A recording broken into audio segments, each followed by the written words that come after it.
services, and he certainly is not going to. You know, I thought that gave it a good chance. But it's true. I mean, hell, none of us are going. I won't even, frankly, if they'd ever put it to me, that I just say I wouldn't even consider it if I were in his place. Wonderful of you, Mr. President. So the story so far, or should I start at the beginning? Had a band called Stress in '82, where I looked, clothing-wise and everything, except for about 30 pounds, I looked pretty much the way I do right now. And we did cover tunes, but then one day we just happened to write an original in the practice room, and so that felt really good. And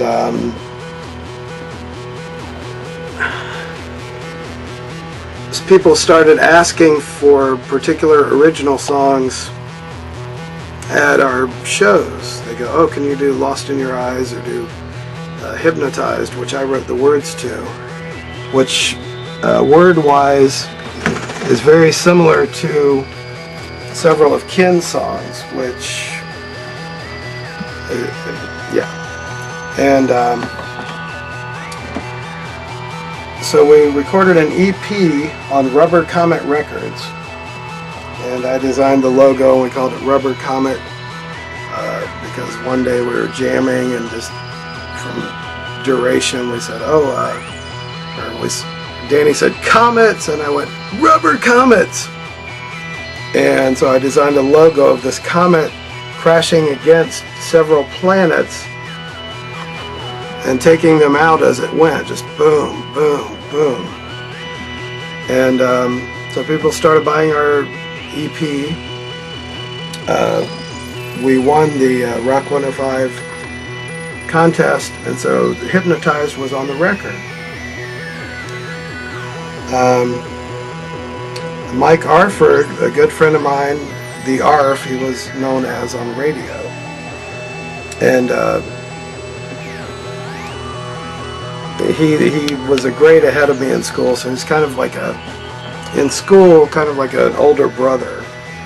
And so he started playing different cuts from the EP, because it was a 4-song EP. And I got in my car one day and turned on the radio, and he was playing a song called Lost in Your Eyes, which I had written the words to for Vicky. And then our guitar player decided that it was a good time for us to stop playing live and start focusing on our original material. Which sounds good on paper, but when you're in a band and the money is what you're eating dinner with, it doesn't exactly work out for if you're a family man who loves his family and wants to take care of them. So I had to make a quick decision because I said, well, I have to work. I need to have money coming in. So that's how the Stress chapter of my life, the band was Stress.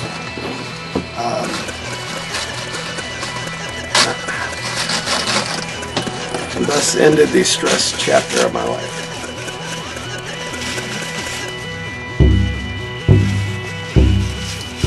And then I joined a band called Toys, which 20 plus years ago, I met a great drummer in Toys named Rick Junclaws. And I knew that Rick was a black belt, and that he was also the most zen-like, mellow man I had ever met. And every time we played together, it was always a joy. And we kept in touch, but not constantly. It was more every once in a while we'd see each other. Oh, what are you doing now? And so all these years go by, and then 2008 rolls around, and Rick finds a band with a bass player, interestingly enough, named Phil, and a guitar player and a girl named Allie who's got a great voice singing. And he said, well, we're just jamming right now. We don't have any book gigs lined up. But if you want to come jam with us, Allie'd love to, because she knew he told her I could sing. And so I said, well, that would be great, you know. And I did, you know, whenever I could, I'd just bring my pod and my robot guitar. And it was a lot of fun. But when you're practicing Fleetwood Mac songs, trying to get them to sound like Fleetwood Mac, and you're doing it as a lark rather than your income, it just kind of becomes a waste of time. So obviously Rick had my trust by that point. He'd had it for years. And he says, well, this guy Phil has a place that we can jam at. You, me, him, and Benny, a bass player friend of ours that we've known for... I've jammed with him on stage at different clubs. And so Phil and Rick and Benny and I got together. Now this brings together Rick and I with Philip in this situation. And I didn't know Philip at the time, but when we got together and we had keyboards, me on guitar, Benny on bass, and Rick on drums, we had a lot of fun experimenting. So it was almost like Rick and Philip and I were sussing out the parameters of what we each could do or were capable of.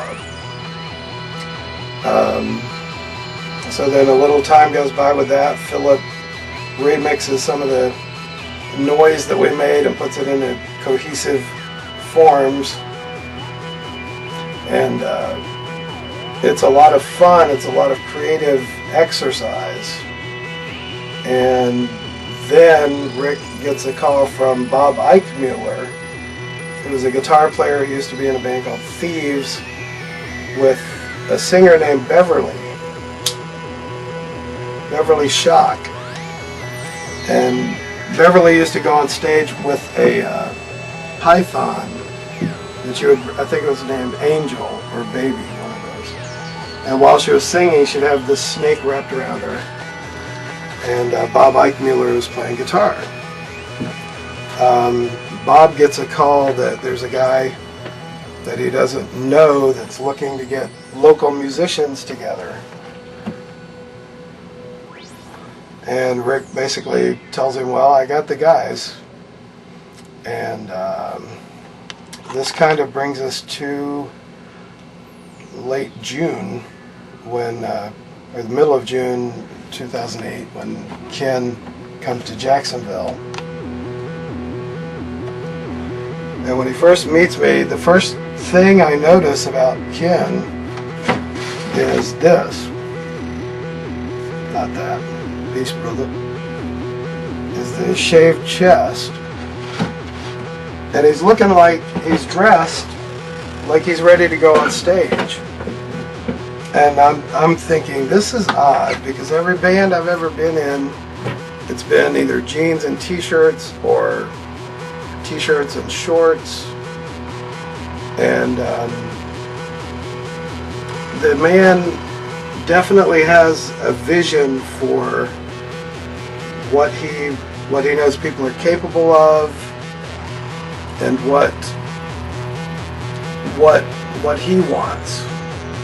And he's able to marry the two of those together with the four of us that have just created this synergy that I've never felt. I've been in bands playing live since I was 19, and I haven't felt anything remotely close to that.